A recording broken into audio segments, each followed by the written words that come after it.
Espero que estén todos bien. Me he tardado un poquito para hacer los videos porque hemos tenido diferentes obligaciones en el trabajo, pero este fin de semana tuvimos un seminario de diabetes. Estuvo muy interesante y hablaba de cómo afecta a nuestra niñez también y cómo ha sido difícil. Explicaba también un dato muy interesante, porque los niños y adolescentes con diabetes tipo 2 tienden a tener más depresión que los chicos con diabetes tipo 1. Y resulta que por lo que hace la diferencia, o una de las razones por las que se da eso, es porque cuando los padres se dan cuenta que sus hijos tienen diabetes tipo 1, que es algo que no es provocado por el estilo de vida, sino que pues ya nace con eso, entonces la familia se envuelve muchísimo para ayudar a la persona, al niño o al adolescente a superar todos los retos que vaya a tener. En cambio, diabetes tipo 2 usualmente se da por el descuido y la negligencia de los padres en el estilo de vida del niño o del adolescente, y entonces el adolescente lucha para salir adelante y probablemente sus padres también tienen diabetes o también tienen obesidad. Y bueno, es todo un caos y un lío. Entonces me llamó mucho la atención porque al final el capítulo de hoy se llama Dilemas en la niñez temprana, políticas y prácticas del gobierno. Entonces me puso a pensar el contexto que da de la importancia de la familia. Creo que Dios es muy sabio. Cuando Él creó las familias, las creó como una salvaguardia para los niños, para los adolescentes, y yo creo que en eso al final se resumen todos los capítulos. Pero bueno, antes de entrar, porque el próximo capítulo va a ser, vamos a hablar mucho más de eso, decía que los cambios en la estructura de la sociedad afectaron muchísimo lo que hoy tenemos, ¿verdad?, en educación. Y resulta que, tal vez el video debe ser un poco más corto, esperemos, que debido a la guerra, la Primera Guerra Mundial, a la Segunda Guerra Mundial y a la Gran Depresión que hubo en Norteamérica, y obviamente que afectó al mundo entero, se crearon políticas porque al final, obviamente, los padres eran los que iban a la guerra. Por lo tanto, al morir, porque es simplemente horrible lo que las guerras hacen, destruían familias, dejaban esposas con sus niños atrás. Obviamente las esposas tenían que ver cómo trabajaban y entonces cómo sacar adelante a su familia, y los medios sociales también hablaban de una liberación femenina, ¿verdad? Y entonces ya las mujeres querían tratar de salir adelante porque las guerras habían destruido las familias por completo y habían dejado montones de niños sin padres y obviamente mujeres viudas. Entonces, una de las cosas o de los programas, eso fue obviamente el resultado a partir de 1950, y todo durante 30 a 50 años la estructura de la sociedad cambió muchísimo, trajo mucha problemática en la infancia. Entonces, cuando los niños alcanzaban la escuela, cuando llegaban a la edad escolar, 8 años en ese momento, no salían avante y cuando se comparaban entre ellos simplemente no había como una igualdad, especialmente los de una estructura socioeconómica más baja y los que vivían en la pobreza.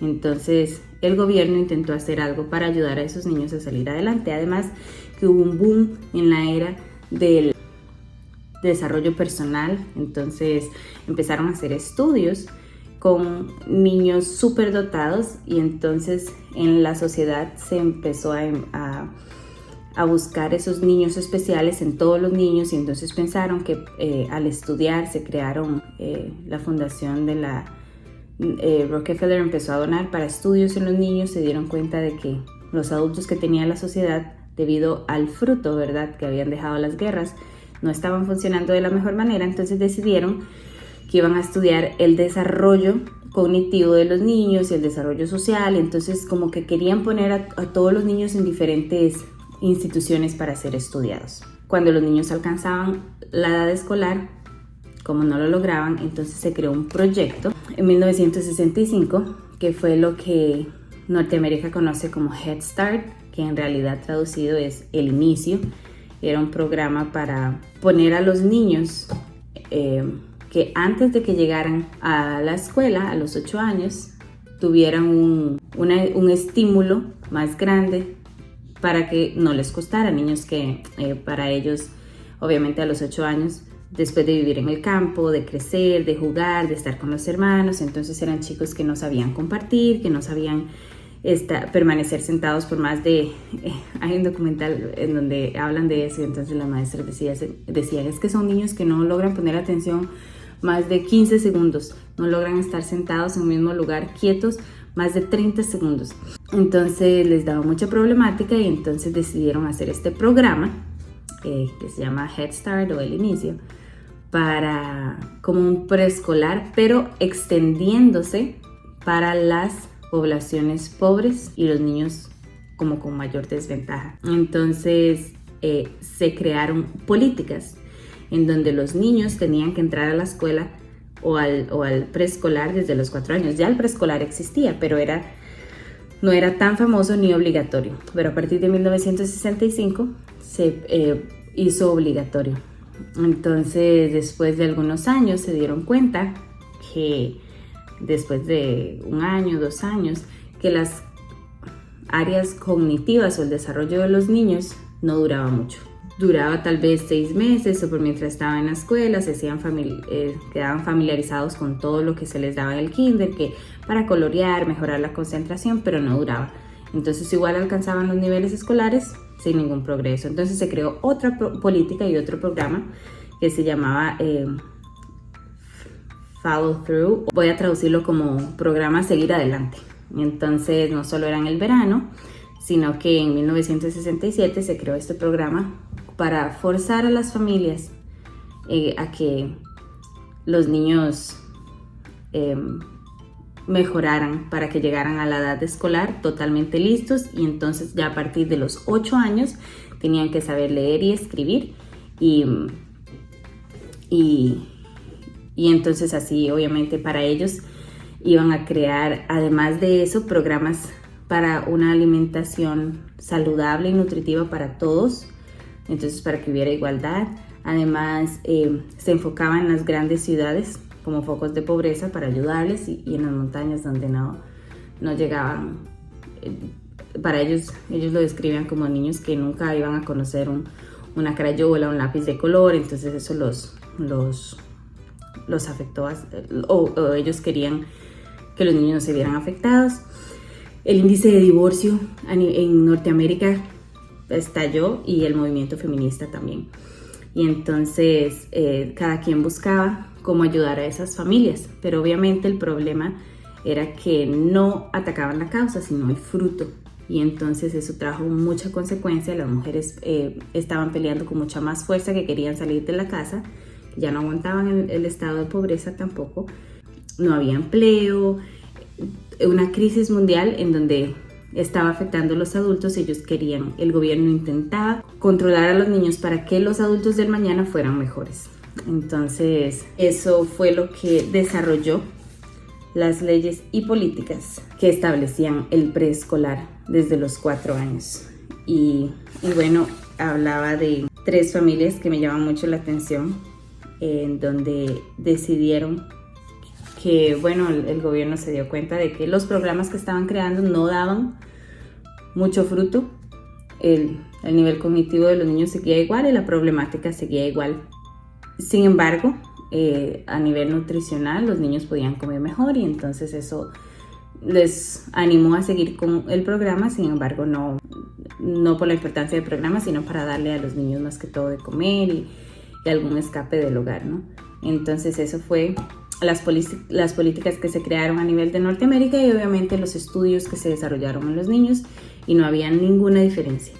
Al final decidieron que los padres, que hubieron estados en donde dijeron que no lo iban a pelear, que ellos iban a dejar a que los padres siguieran pues lo que les dictara el corazón, y que al final no había cambio tampoco, entonces que no valía la pena pelearlo. Sin embargo, habían otros estados que sí lo pelearon. Por ejemplo, la familia en California, la familia de Larry Williams. Ellos decidieron mantener a su niñito de 7 años en casa y no le estaba yendo muy bien en la escuela. El niño tenía mucha ansiedad y no estaba desarrollándose de la mejor manera. Y bueno, ellos sí se metieron en un problema legal. Sin embargo, decidieron que lo iban a intentar y el juez falló a favor de ellos y dijo que la verdad no los iba a molestar. Pero en New York estuvo el caso de Barbara Franz. Ella era una viuda y su niñito de 6 años estaba muy frustrado y nervioso y llegaba a casa con problemas emocionales. Entonces ella decidió retirarlo de la escuela y el juez, los vecinos y los maestros decidieron demandarla y la metieron 3 años a la cárcel. Entonces hubieron estados que sí lo imponían más fuerte y su crimen fue intentar proteger a su familia. Y eso me llama mucho la atención porque sabemos que lo mismo que fue, dijo la Biblia, es lo mismo que será. Entonces, hasta que me daba escalofríos mientras yo leía cuántas veces por querer hacer algo bueno, parece que simplemente tenemos al mundo en contra de nosotros. También estaba en Michigan, Judy Waddell, otra ama de casa, tuvo un niñito que, déjenme ver cuántos años tenía, 5 años. Psicológicamente estaba muy afectado cuando iba a la escuela. El cambio él no lo pudo soportar y padecía y se orinaba, ¿verdad? Durante el día y la noche. No podía controlar sus esfínteres. Entonces ella decidió sacarlo de la escuela para ayudarlo también. Y definitivamente fue a la cárcel también. Eso fue, como repito, en Michigan. Entonces es muy triste porque al final el país entero jalaba, ¿verdad? Para un lado, jalaba para el otro. Algunos estados era lo que intentaban más para el bien de los niños, otros no les importaba, y el movimiento feminista seguía creciendo, entonces no sabían quién apoyar, sea las familias, sea el movimiento feminista, no sabían quién apoyarse a los niños y se crecían y continuaban los estudios en niños, entonces necesitaban ponerlos en instituciones para seguir estudiando cómo el desarrollo social, cognitivo, emocional salía, ¿no? Al final, la conclusión a la que ellos llegaron es que no había mucha sabiduría en colocar a los niños en la escuela desde temprana edad, pero no sabían cómo quitar las leyes que ya habían impuesto debido a la negligencia y al movimiento feminista en ese momento. Entonces decidieron que colocar sus fuerzas obviamente en quienes empujaban más o con mayor fuerza. En este caso fue el movimiento feminista, los vecinos, el Estado. Entonces los lugares de juicio estaban llenos de casos así que dependía del juez y del estado de ánimo con el que se levantara esa mañana, si quería lucharlo o si quería dejarlo a los padres. Entonces así fue como se desarrollaron esas prácticas comunes de preescolar. Y bueno, me pareció muy interesante, como repetía, cuánto vamos a llegar al próximo capítulo, que es el rol de los padres en el aprendizaje temprano. Y entonces, bueno, quería compartir este capítulo con ustedes, de dónde nacieron las leyes de preescolar. Y bueno, siempre pedirle a Dios que nos dé sabiduría cuando hacemos las cosas bien. Usualmente decía una vez un comentarista, que cuando estés nadando y no sientas ninguna oposición, preocúpate, porque significa que vas en la dirección en que las multitudes van, ¿verdad? Pero creo que siempre debemos de buscar el beneficio de nuestros niños y que ese sea nuestro primer trabajo como familia. Y quería compartir con ustedes, como siempre les digo, mi material está en inglés y mi propósito es simplemente compartirlo con ustedes, pero hay un libro que se llama La conducción del niño y el libro de la educación pero voy a leerles una cita bien pequeñita de la conducción del niño que dice: es un trabajo muy especial lidiar con las mentes humanas. Todos los niños no pueden ser tratados de la misma manera, porque todo lo que es la restricción para algunos y puede mantenerlos en línea, para otros puede simplemente aplastar sus vidas. Mi consejo en este capítulo es: no todos los niños deben ser tratados iguales, y los que sobreviven en la escuela tal vez tienen esas habilidades emocionales y sociales y bendito Dios por eso, pero hay otros niños que requieren definitivamente mucho más cuidado, y cuidado y no son la mayoría, ¿no? Así que Dios los bendiga y nos vemos en el próximo capítulo. Chao.